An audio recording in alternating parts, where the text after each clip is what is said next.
Tanggal 31 Oktober mungkin lebih dikenal anak-anak muda sebagai hari Halloween, ketimbang mengenalnya sebagai hari reformasi gereja.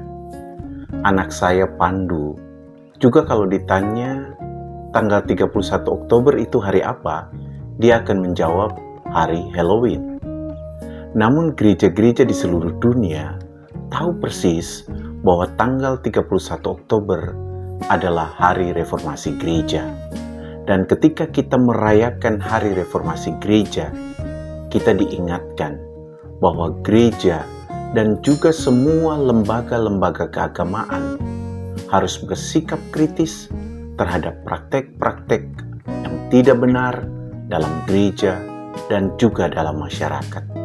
Praktek-praktek yang tidak benar yang hanya memanfaatkan ketidakberdayaan masyarakat karena ketidaktahuan mereka tentang mana yang benar dan mana yang salah, atau terpaksa melakukannya karena ketidakberdayaan mereka, karena orang yang meminta mereka untuk melakukan hal itu adalah orang-orang yang memiliki kuasa dan berpengaruh dalam masyarakat. Kita misalnya belajar dari kasus Ferdy Sambo bahwa betapa orang takut untuk menolak perintah atasan atau takut untuk berkata tidak, padahal dia tahu bahwa apa yang dikatakan sang atasan itu adalah salah. Dan bahwa orang yang memiliki kuasa yang besar atau pengaruh yang besar seperti Ferdy Sambo bisa saja menggunakan kuasa yang dimilikinya untuk mempengaruhi orang lain untuk mengikuti dan melakukan apa yang menjadi kehendaknya.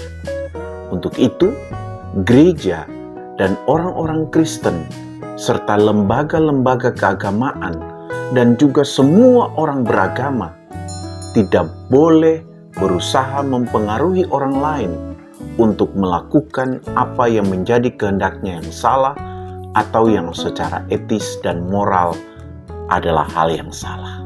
Sebelum lanjut, jangan lupa subscribe, like, komen, dan share untuk membantu mengembangkan channel ini, supaya channel ini bisa bermanfaat untuk siapa saja. Tentang sikap kritis gereja terhadap para pemilik kuasa, kita juga belajar dari sebuah kegagalan dalam upaya reformasi gereja. Ketika kita merayakan reformasi gereja, kita diingatkan bahwa reformator gereja seperti Martin Luther pernah gagal untuk menegakkan keadilan dalam masyarakat karena tidak bersikap kritis terhadap para pemilik kuasa atau para pangeran yang bersikap tidak adil kepada rakyat kecil, khususnya kepada para petani. Bahkan ketika para petani melakukan pemberontakan melawan ketidakadilan para pangeran, Martin Luther justru menentang pemberontakan itu dan bersikap membela pangeran-pangeran ini. Karena itu, ketika kita merayakan hari reformasi gereja, gereja dan semua lembaga-lembaga keagamaan serta orang-orang beragama diingatkan agar jangan mencari rasa nyaman dengan membela para pemilik kuasa yang berlaku tidak adil kepada masyarakat. Gereja dan semua lembaga keagamaan serta semua orang beragama harus selalu bersikap kritis merespons ketidakadilan yang terjadi dalam masyarakat yang dilakukan oleh para pemilik kuasa atau oleh siapapun, bahkan oleh gereja atau lembaga keagamaan manapun.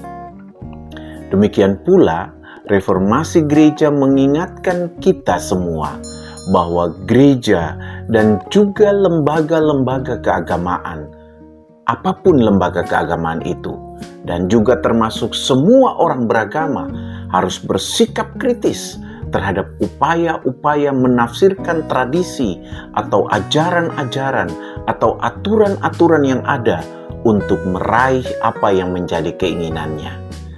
Karena itu, gereja dan semua lembaga keagamaan, termasuk juga semua orang beragama, harus mampu menegakkan ajaran keagamaannya dengan benar.